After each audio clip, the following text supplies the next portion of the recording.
Hey, you there. Thank you for watching, and welcome to Fortnite Forever. Today I have a 4v4 custom match here on the most famous map in all of Supreme Commanderdom. It is SETON'S Clutch. So let's go ahead and introduce our teams and our players, starting with Team 1 in the northeast, ending with Team 2 in the southwest. And I will also say Happy Easter to those who celebrate Easter, and if those who don't, well, it's Sunday. Hopefully enjoying a day off if you do have the day off. Starting off in the rear guard echelon here for Team 1, we have in Chevy Crimson, it is Winter playing as a Cybran. He is a 1600. In the beast position to his west, we have the Aeon player of Shen. He's a 2200. He is in Regal Purple. To his south in the Causeway position, it is VIP. He is in Stitch Blue. He's playing as a UEF. He is a 2300. He's the high speed player on Team 1 and in the game overall, so he technically fills his name quite nicely with VIP. To his southeast, we have in the Cliff Rock position, it is Ruby Red player of Lucius, playing as a UEF as well. He is an 1800. So for Team 1 side of the map, they have two UEF, an Aeon, and a Cybran. No Seraphim Tech for Team 1. Starting off with Team 2's regular side player, we have in Glow in the Dark Green, it is Silent Bug playing as an Aeon. He is a 1900. To his east in the beast position, going to the middle of the map, we have Winter Wonderland, not in Snow White, given his name. He is in Light Oak 10. He is a 1700, playing as a Seraphim. To the middle here for Team 2, we have Bantha Fodder. He is in the Causeway position, 2200.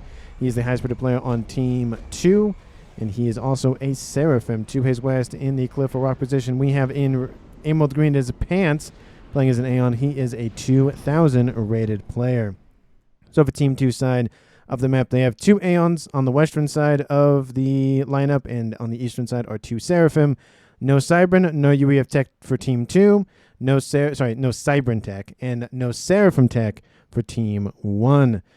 And of course, players are headed off to the middle of the map to fight over the little bit of reclaim that does exist here. We do see VIP gets there a little bit sooner, and he'll push a little bit further into the middle to grab, again, that reclaim. We do see Bantha Fodder starting in the back.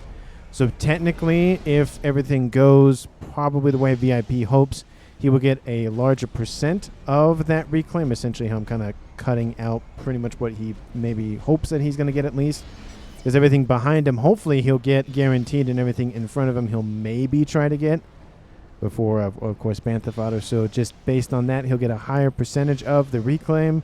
He's starting off now on the middle Salem, and I'm assuming his teammate, yes, of Shen is going to grab the eastern Salem. Again, the only disadvantage with this new meta is, well, I guess it's not new, but the current meta is Team 2 has a slight disadvantage with the reclaim, given that Shen has a little bit shorter of a walk to get to that Salem wreck versus his Mirror of Winter. So maybe they could offset this by maybe having two sets of Salem wrecks in the middle, maybe, or splitting the Salem wrecks, or just doing 2 and 2. I don't know. Finding some way to make it a little bit even. But again, players developed this meta, I don't know how recent ago. I think it's like over a year maybe. That's why I say current meta versus recent. So we'll see what happens there. Guns are trading off between Shen, Bantha Fodder, VIP, and Winter Wonderland. The middle of the map, of course, is generally the site of the first Calm on Come action. We do see most of that reclaim has been scooped up, and Shen actually ignores the Salem, goes for the Titan and Loyalist Rex in the middle, and all those other Rex as well. We have, again, it's blue v blue with a couple of purples and lighter cans in there. VIP will slowly be shoved in the water, and we do see Bantha Fodder is falling into the yellow as well. VIP trying to do a great job of trying to eliminate all the income Team 2 T1 forces. Bantha Fodder really trying to drive VIP in the water. Again, he's getting his toes wet. Now it looks like he's getting his waist and stomach wet. And now he might shift back down. Again, he's constantly moving back and forth, trying to get as much veterancy. Maybe he's hoping to get 1-star veterancy to keep him alive a little bit longer. But he is falling pretty quickly into the red now. He needs to dip into the water immediately. Shen has been boxed out by Winter Wonderland, so the reinforcements for VIP. And now it's going to be Winter Wonderland versus Shen, with Bantha Fodder trying to make sure that VIP stays in the water. He's probably going to go, he's going to go east, then up this little bit of hill right here. to get out of harm's way. Maybe he'll go for a gun upgrade. Maybe he won't, but he'll be out of commission for a while. He's going for T2, so maybe he's going to try to build some PD in the middle of the map to help assist the players who we assume get the side islands, do get the side islands, those being the cliff players or rock players, it being Team 1's Lucius and Team 2's Pants on the western and eastern side. We do see still a little bit more pushing in from Team 2. Again, very rarely do we see a lot of action long-term down the middle here, so it can really just be early to mid, and that's about it in terms of what's going to be focusing down here. Then players usually shift into Navy, maybe a little bit of air, but that's really about it. We do see VIP and it's still going on that T2 upgrade gun started here for Bantha, so more offense capability for Team 2, more defensive / utility upgrades for Team 1. Shen really trying to help out this middle causeway, because if this could collapse, I mean, we haven't really seen Team 2 or Team 1 really get past maybe this point. Usually when it gets to the main base, players usually get overwhelmed by either Navy or air or something. So it's, again, not super important to push all the way to the main base. Again, the further back, the better, but at the end of the day, it doesn't matter a whole lot.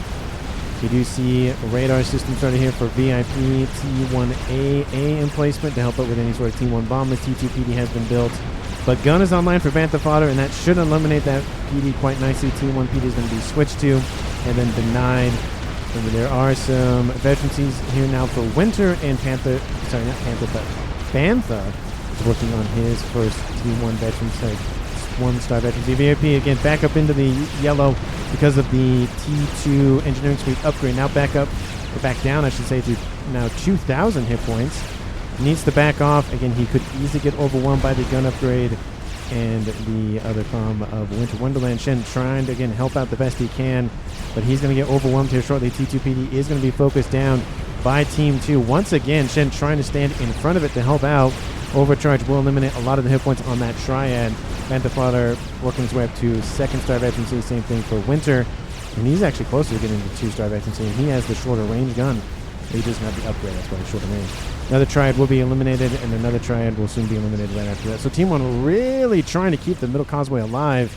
But again, that's a lot of mass. It's a lot of energy. That's a lot of APM being thrown in the middle of the map, which doesn't really yield a lot of results. Again, it has in the past. Don't get me wrong. But it's not the overarching, like, it happens every game, we need to make sure we deal with it kind of thing. It's more of a rarity that the middle causeway does play a huge role in the late-ish to end-game stage. In terms of air, Team 1 has T3 air online. Same thing with Team 2, expanding those air grids as we speak. And I wouldn't be surprised to see some facilities popping up for Team 1 and Team 2's air players in that usually secondary air position right about there. Sensor package started on board Shen's comm, so he gives a little bit of vision on the middle of the map. Team 2's comms have fallen back. They fought very, very well. Winter almost at 2-star and Bantha at 2-star. We do see VIP, about halfway to his 1st star, and Shen also about the exact same. But again, Team 1 has now claimed the middle of the map. They gained 1 additional mechs. Nano repair started on board Bantha fodder's comm. That'll definitely help keep him alive a lot longer. And again, I wouldn't be surprised if Winter goes for his upgrade as well. Maybe he'll go back home to go for his naval facilities, because it is starting to be a little bit more pertinent that Team 2 and Team 1 focus on the navies in the northern and southern ponds.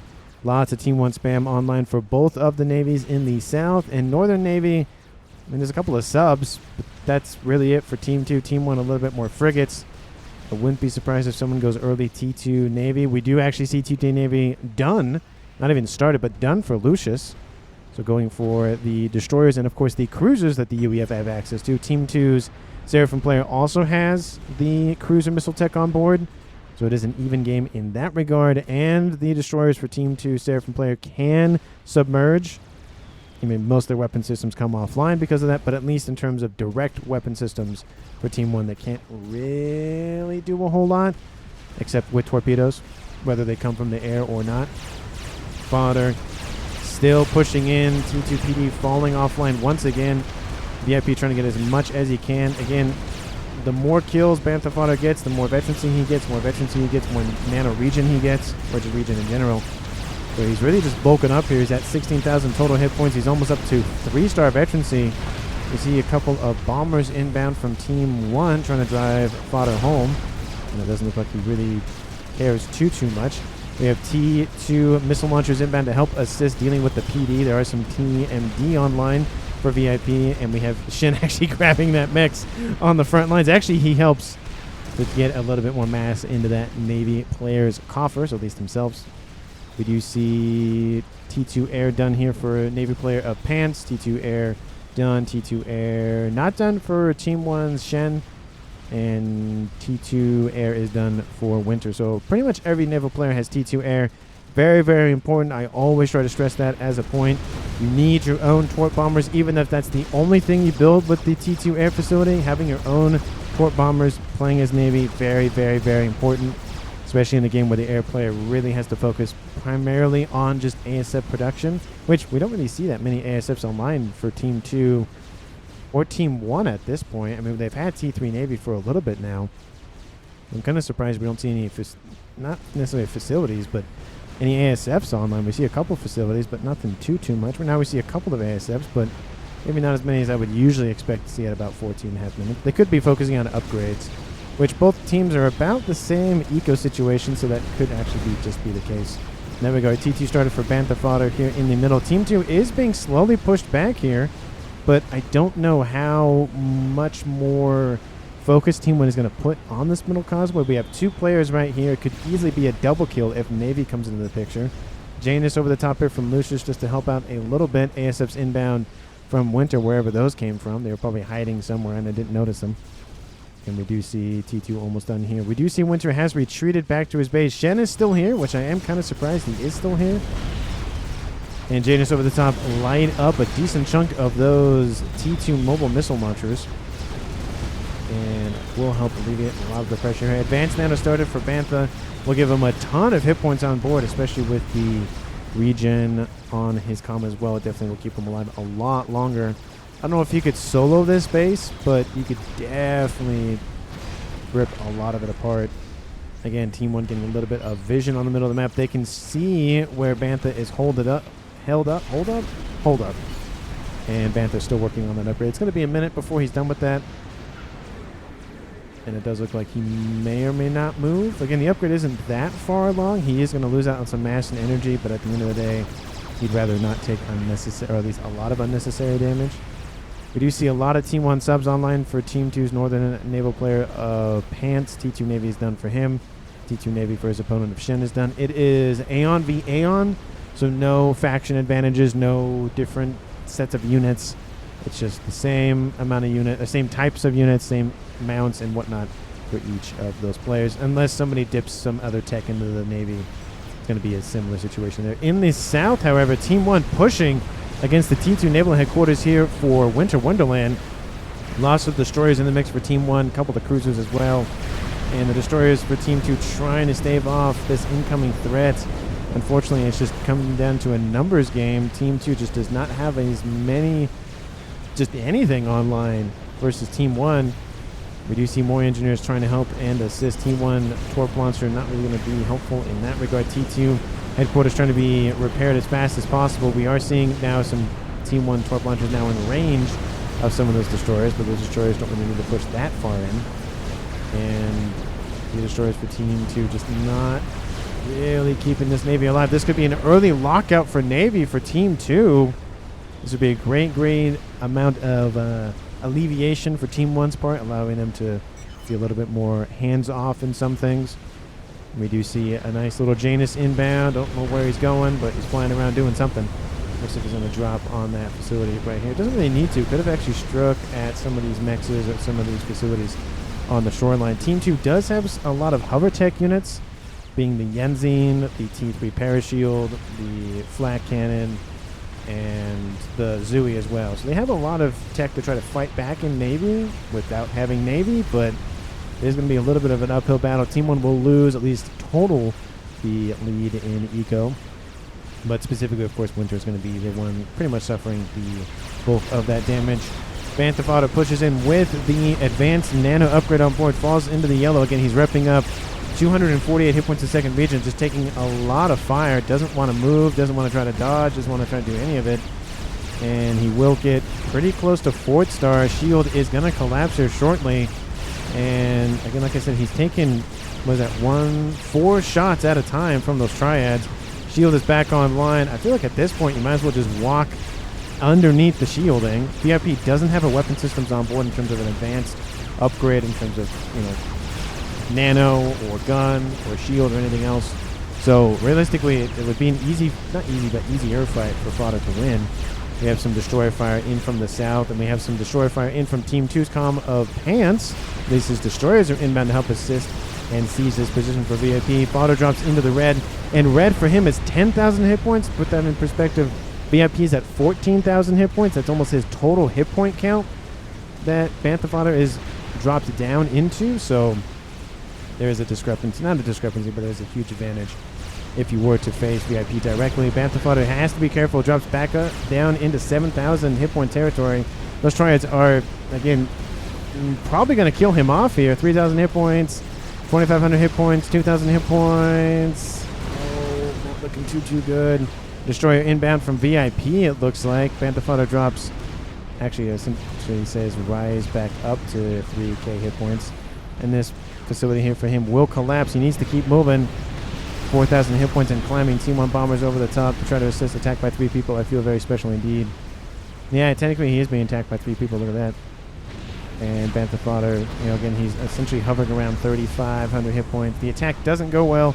VIP will retain control of the middle for now.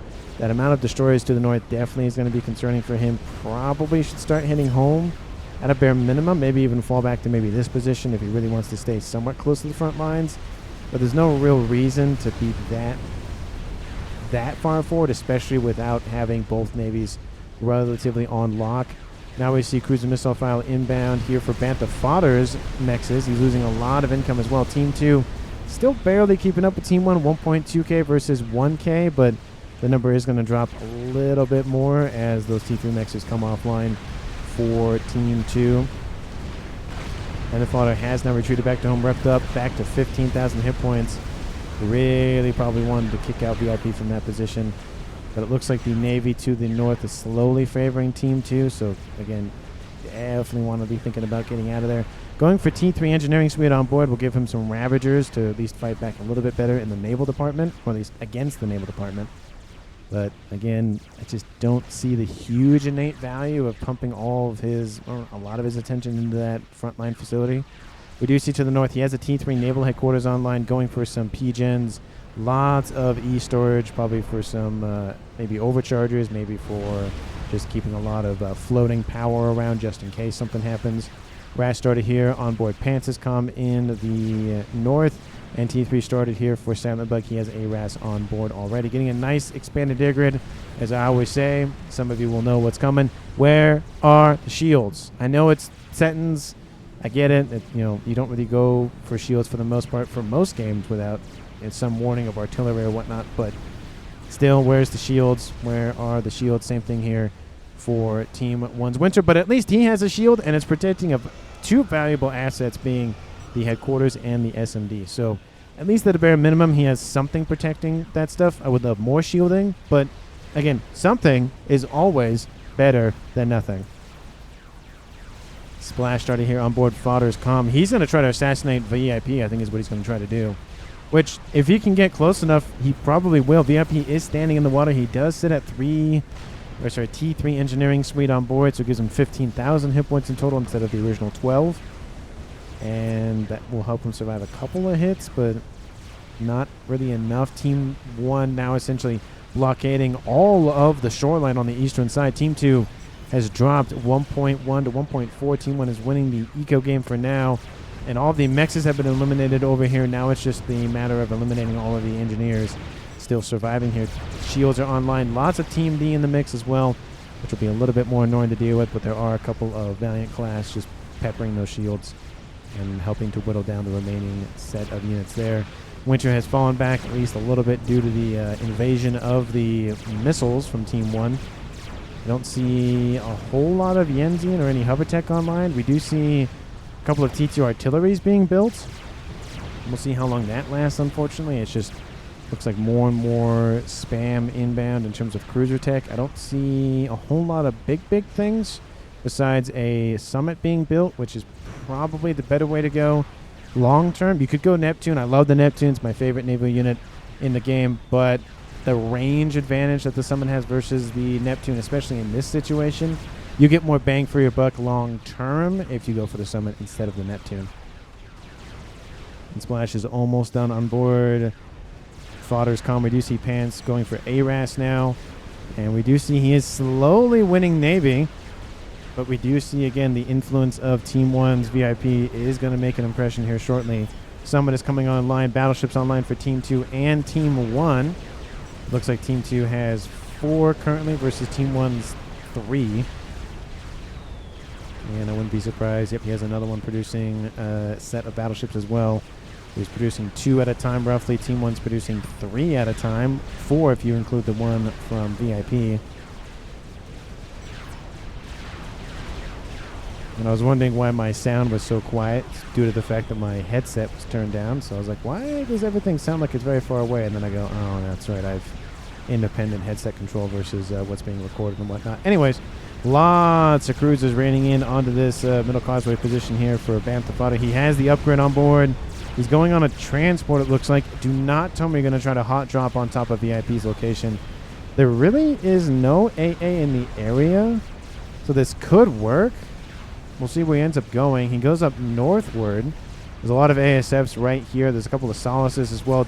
Very, very good unit to deal with, to use with dealing with Navy. Do not tell me he's going to full send it this way. That doesn't make sense. Looks like somebody has spotted maybe Team 1. Yep, they've spotted it. ASFs are inbound. He's got to drop immediately. There he goes. He's dropped off very, very quickly, I might add. He's only going on a one-way trip. Shield is going to be built immediately. A little bit of splash from that mass fabricator. This is going to be Assassination by Team 2's Bantha Fodder. There it is. First kill of the game goes to Team 2's Bantha Fodder. And there is a tombstone there. I don't know if this was... this game was on the April Fool's or something, but there is... You can't really see it right now, but there is a gravestone right there. Look at that. It is right there. VIP lost rating to Bantha Fodder. It actually says that right there. Team 1 tombstone.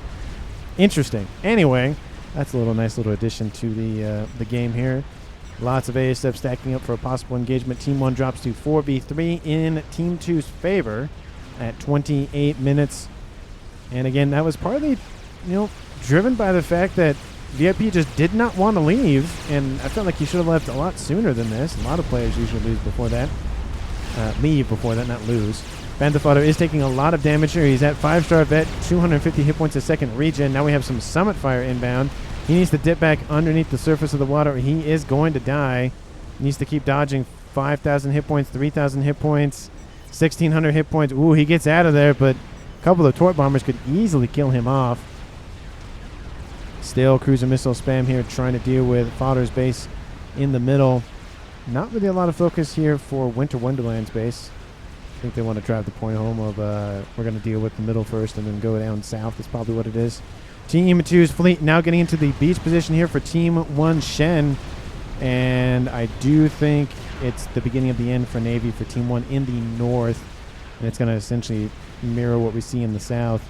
The only difference being is there's a lot of T3 units here for Team 2. And there's not that many for Team 1 on the southern side. 30 minutes on the clock. Team 1's eco 1.8, Team 2 1.4, 1.3. Player count, Team 1 at 3, losing VIP to Bantha Fodder earlier. There's a gravestone to mark where he died. Team 2, of course, has everybody still alive. And map control, still in favor of Team 1, I would say, but it will definitely shift to more of a 50-50 here shortly, especially with Navy possibly going to be lost here shortly by Team 1 in the north. Let me know down in the comments who you think is going to currently win at 30 minutes and 42 seconds. Thank you so much for watching to this point in the video. Hopefully you're enjoying to this point, and hopefully you enjoyed the rest of it. If you do, hit the like button, subscribe, leave a comment, do the YouTube things that YouTube loves to see.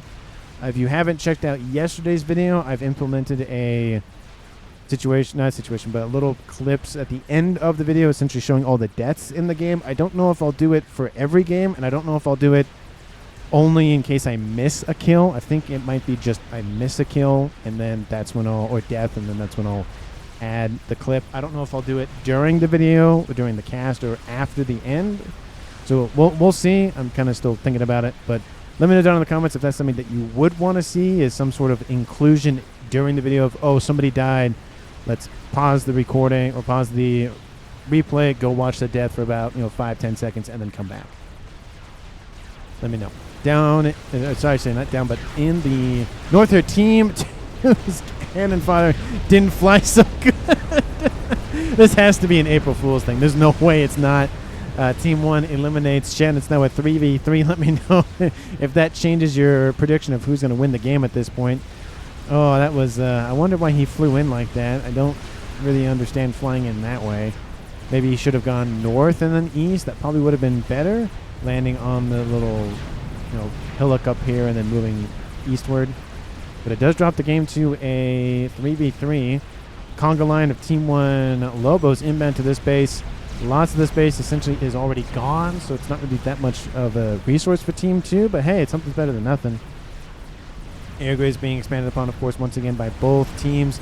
First experimental game ender has entered the chat. It is the Scathis. Then VIP says not Scathis. Don't do that. And then VIP says he will just own with the air, just spam air for the airplay. That was very much a no, don't do that. But naval facilities essentially are all gone. Shen still has the UEF facility originally built by VIP. I do love the little headstones, the tombstones. I think that should be an addition for every game. I just find it very entertaining because it's like, oh, one player died. How'd they die? Oh, he died to fodder, and he died to not being able to fly so good, apparently. Team 1 still got the kill. Shen did, but, it describes how he died at least. 1% Scathis is Silent Buck. And Winter's just going to go for it, at least the tiniest smidgen of it. Make total scout, says VIP. Here comes the naval bombardment situation here for Team 2. And again, think they can reach part of that air facility? No, it'll hit probably a couple of these P-gens. That'll be about it. Lots of mass fabs, both in the T2 and the T3 department, are available for Team 2 to bombard. There's an SMD that should have been killed off by now. But we have some blazes inbound from Team 1 to try to deal with all the incoming nonsense of the battleship. Battleship's not really known for their smaller unit target capabilities because they're more designed for, again, bombarding a big target like a summit or a base or something that doesn't move. I mean, don't get me wrong, Omens and other battleships can still deal with smaller units. They're just not as effective as dealing with them as maybe frigates or destroyers, especially the laser weapon Seraphim destroyers. Ooh, nice little ace online for Team 1, and it's gone. That did not last very long. Team 2 saw it. It went nope, and then it looks like they spotted the second one, which is right here, and I think that ace is going to go home. There's also a third one up there. With Team 1 going for the mobile bombardment in the nuke department. That's a lot of ASFs for Winter. Currently sitting at almost 500. Silent Bug currently sitting at 450. So a little bit in favor of Team 1. That's a little bit of air control, I would say, but a huge amount of ASFs for both teams that could easily be determined, or that could easily be won by who gets a better turn or two, realistically. So, it's different when it's 100 versus 50. But 450 versus 500, I mean, the percentage that 50 influences isn't as high in higher numbers. 1,000 versus 950 isn't really that much to be ahead versus, like I said, 100 versus 50. Same thing with mass income. If you're ahead by 100 mass, 10 minutes in the game, that's way more impactful than 100 mass at an hour in the game, because usually the mass incomes are a lot higher at, hour versus 10 minutes. But the base down in the south here for Winter is pretty much gone, but not a lot of pushing in has been successful for Team 1. Team 2 has really been just spamming up TMD, and again, it's more of an offhand approach. Get a couple of summits to try to shell this position as much as possible. The summit should be enough to help crack some of the shielding and then start taking out the TMD, so eventually this position will fall. if Team 2 doesn't just keep beefing it up, but eventually Team 1 will win it. So it's just not really a good trade-off. Eventually, again, it's not a how long do you wait, how much mass do you invest before it's just cut your losses and call it a day. A couple of restores online for Team 2. We see some ASFs inbound from Winter to deal with said restores. Any big ticket items here for Team 2 as of yet? Nope. And nope. Those are usually where they build all the big ticket items. SMD being built at 35 minutes is kind of late, honestly. I mean, there is one back here. But usually they build one right here. Oh, sorry, there's an SMD here. Never mind, I am blind. Apologies. I hear explosions, and I don't know where they're coming from, and I keep thinking I missed up. ASF's killing off all of the restorers. Nice little spreading out maneuver there. There's not a lot of cruisers underneath those ASFs. There is some flak, mobile flak, but not any direct cruisers, so not a lot of damage being done by the AA. But again, it's something better than nothing. Spam air staging facility says VIP, probably to repair the ASFs, refuel, rearm, that sort of thing. The spam facilities are slowly being dealt with by Team 2's fleet, and it's just, again, just how long do you spam up those Team 1, Team 2 units before it's just not really worth it. Only ASF spam, says VIP. VIP driving the point home for his air player of just get the air one. Just have as many ASFs as possible, go for the air fight, win the air fight, and then you can do whatever else you want, I think is what he's getting at. If he comes through with experimental, I need something, says Winter. I'm like, well, PD, says Bantha Fodder. We have spy planes in the south here of Team 1's Winter. He's going to get a little bit of a view of what Team 2's up to, but lots of ASF staged down here for Silent Bug. He's currently sitting at 580, and Winter probably should be over 600 at this point. No, he's actually at 470, so Team 2 has gained the lead by over 100. That's definitely, I think, air control for Team 2. Again, nothing is confirmed yet until the fight actually happens, depending on AA underneath, depending on turns, depending on a whole bunch of other things. But I do think Team 2 will win the air fight if it occurs right now in neutral space, like in the northeastern or northwestern corner or whatever. Group of ASFs inbound. Again, not really a great scenario, but it does eliminate the gunships at a bare minimum, so that's something. And I, again, don't see any big ticket items yet here for Team 1. I see a couple of lots of mass FAF farms here for Lucius, and he's the leader in the income. 940, he's on one base, and it's partly because he's been left alone. Again, he's won his side of the map, or his lane. Okay, I can eco, I can hang out, I'll build some units just to keep face. Getting some of the aces online, that's going to help drive Team 2 back in the south. And really, he's just going to sit here and eco. Maybe he'll go for game ender. We will have to see. I don't know where he'll put it. Maybe he'll put it up here or something. Or maybe even right next to the pond. That'd be fun to watch. I've got 5 or 6, says Silent Bug. They're talking about going after the aces. And that isn't a lot of mass to spend on those aces, but this one's about loaded halfway. This one's a little over. This one is halfway. This one's about halfway, and this one is a little under halfway. So there are nukes being loaded. We'll just see how long it takes to deal with that if Team 2 doesn't deal with it here shortly. Tons of missile spam inbound here from Team 2's Pants, and that's going to help out a ton in the long range department. You can see that's how far away they can shoot. Essentially, they can hit pretty much the mexes up here to the east. They can't hit the backline mexes for Team 1's airplay of Winter, but they can kill off a ton of power and a decent chunk of the ASF producing facilities nonetheless. Colossus started for Shen, and Crab is done for Winter, so they have some sort of tech on the ground just in case a land invasion does occur, which it's still working its way through all of the other stuff first. So it's going to be probably a couple of more minutes before we even see that happen. We do see, again, aces are just stacking up. Not a whole lot of SMDs here, of course. We see one here, nothing loaded, 4 loaded, almost 5. And we have 2 loaded back there.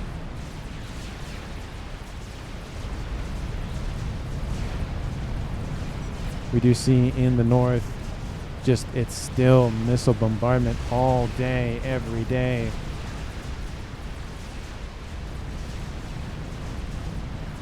In the south, it's just not really going that well in terms of what's actually happening now. Team 1's making not as much progress as Team 2 is in that regard.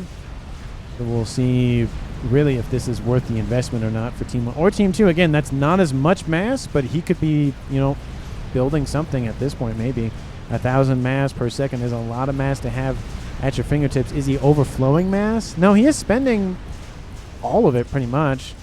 So he's doing a pretty good job of not having it just sit on the floor and gather dust. But those missiles, there's a lot to do with. Zappers are really good, but again, 1,000 anything will kill anything, and that's a lot of missiles. That is just a metric. Oh, look at that. That is just incredible to look at. Absolutely nuts. I mean, there's omens in there, of course, but this is mainly just T3 Torrent class missile ships. Just dang. Just Torrent everything at this point. TMD just being ignored at this point, targeting P-gens and mass FAFs.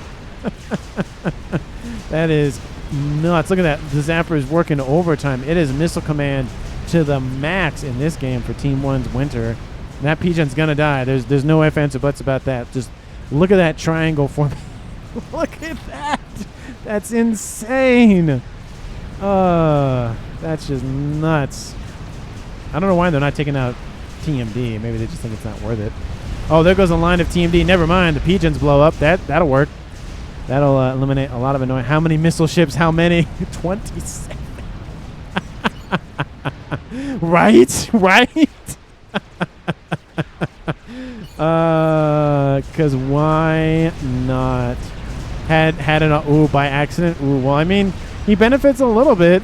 Nah, it's good. Oh my goodness. In the south, Team 1's naval aspirations, at least for naval bombardment, are not really going very well. I've never invested into so much TMD, says Shen. Well, at this point, that investment's not going very well because, yeah. There goes another set of P-gens and mass fabs. 41 minutes on the clock. There's something very interesting to look at.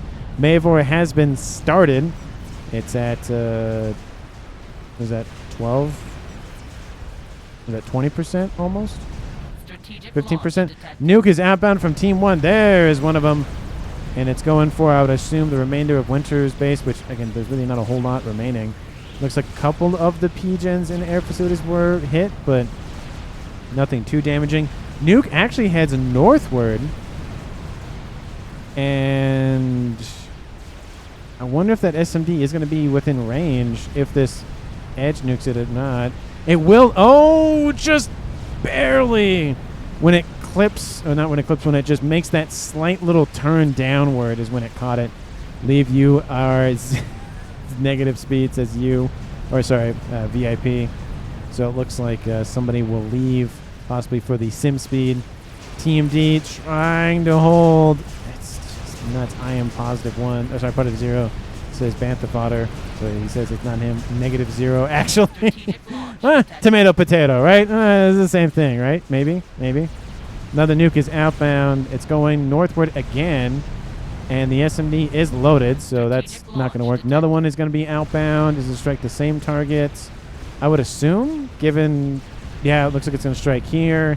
They're probably going to try to overwhelm what's already loaded in the SMD, which, I mean, there's still 3 loaded, so this one will be shot down. That will be shot down. The next one will be shot down, and then the following one will be the demise of that facility for Pants. Restorers are dealing with the northwestern section. I'm surprised this is still alive, given it's well within range of the everything up there. GC now on the land here for Pants. And Missile Command is still flourishing somehow. I don't know how, but it is. The P-gen right there, if that gets hit, it's game over right there. A whole ton of TMD will be knocked out. I don't think that... Are the Torrents being specific on their targeting? I would assume so. Looks like they're trying to go for the SMD. At this point, maybe shift for the P-gen. I mean, it's barely staying alive, but... Dang, pausing and unpausing of the game. Either had to, you know, go deal with a dog or something. Para starting, says pants. And I wonder where he's going to build it. He's going to build it right there. So second game ender has appeared. 43 minutes on the clock. How's the Mavor? It's over half done. So it will most likely finish before Team 2's infinite money glitch. And it looks like the TMD doing actually pretty well on this set of torrents. I am kind of surprised that Team 1's not deploying any torp bombers or anything to deal with some of these torrents, but I think they're just perfectly fine just saying, hey, target this thing and not focus on anything else, essentially. It's like artillery. When artillery has found a target they want to go after for the next 10 minutes, they're like, yeah, you can go after that. We'll just focus on this other thing over there, and this will just be the little dummy that you'll go after, essentially. We have some ASF sitting on the ground. Solace is inbound going for the aces. So Team 1 has to have some of their ASFs here. Currently sitting at, for ASF counts for Team 1, 800. Ooh, are we going to go over 1,500 this game? Are we going to do it? Are we going to do it? Oh, come on. There's got to be. Oh, it's almost. It's you know, it's 750 to 800. So as long as someone gets at least another 25 for each side, it's going to be over 1,500 ASFs. And there goes shielding. TMD starting to fail a little bit. The Pigeon should be the one being targeted, but at a bare minimum, they're eliminating TMD. Oh, come on.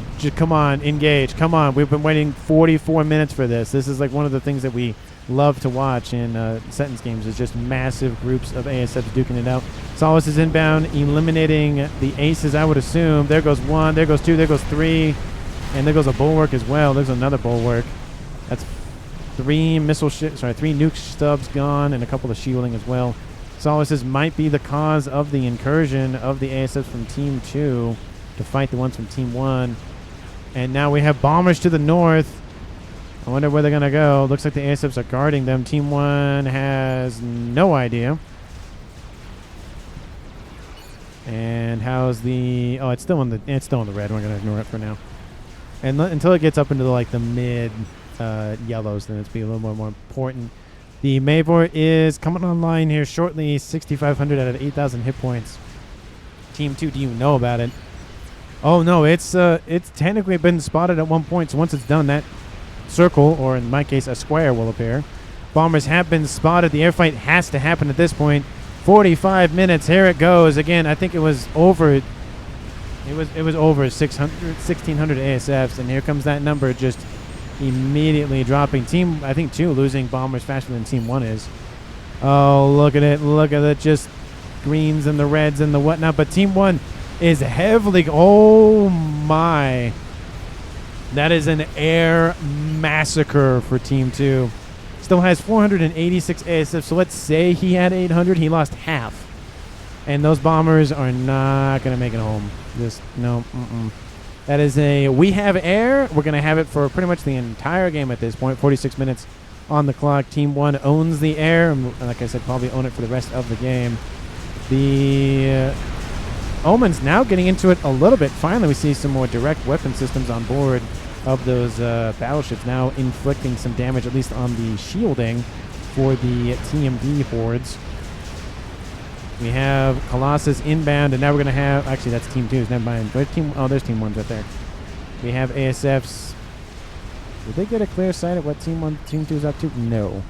Oh, they know a lot of PD is up here. Oh, no, they have kind of spotted it. It's now in the yellow. Decent amount of shielding around that. How's the Mavor? No shielding, but it is done. And if Team 1 has spotted it directly, they may or may not go for it immediately. They'll probably go for the air grid, I would assume, first, just to drive the point home that, hey, we have air and you don't. Air grid was eliminated here at some point. Don't really know what happened to that. Interesting. And that Mavor will be firing on the air grid. And Team 2 is going to lose all of their air here shortly. I think this just took too long to develop, maybe, and Team 1 was finally able to get some sort of this semblance of normalcy to happen. This Pigeon's still alive, though, so that is a little bit of something. Shielding is starting to fail, at least a little bit.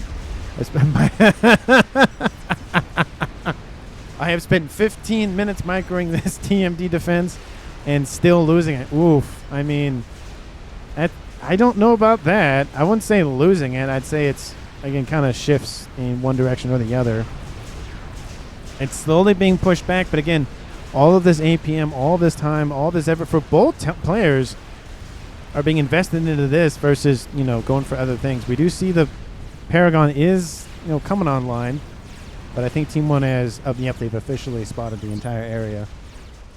And Lucius is like, 50% Paragon. Probably should target that. Especially because he has control of the Maver. Tons of PD being built. More shielding definitely needs to be built. Team 2, they can see it.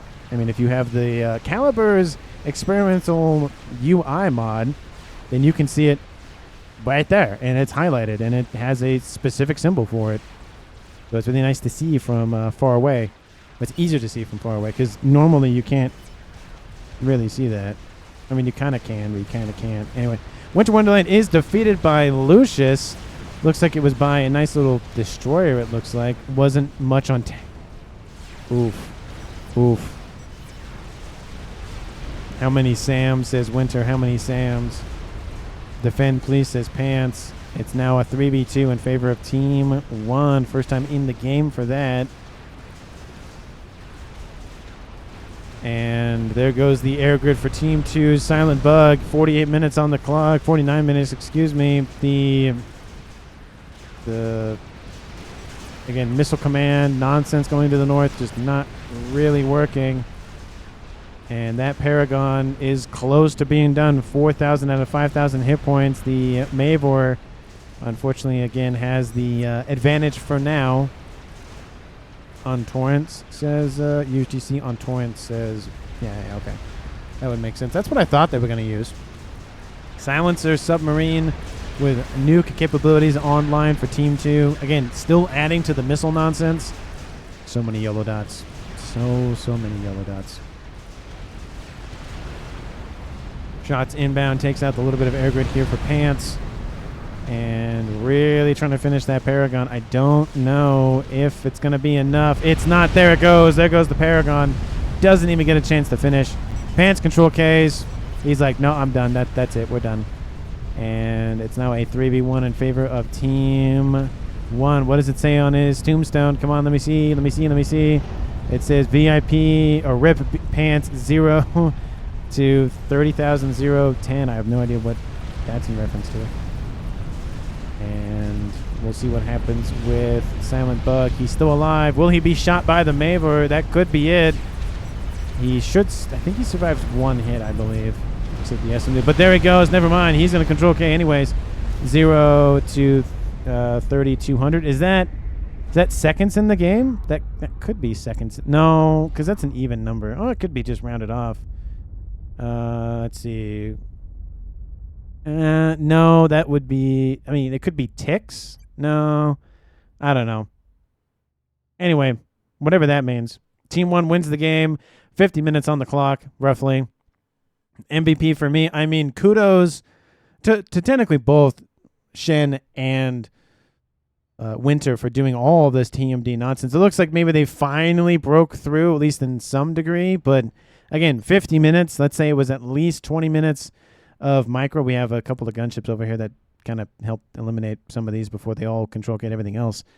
But I think Lucius winning Navy down in the south, ecoing like a beast, and then going from Mavor definitely kind of led them to the victory. It took out the air grid.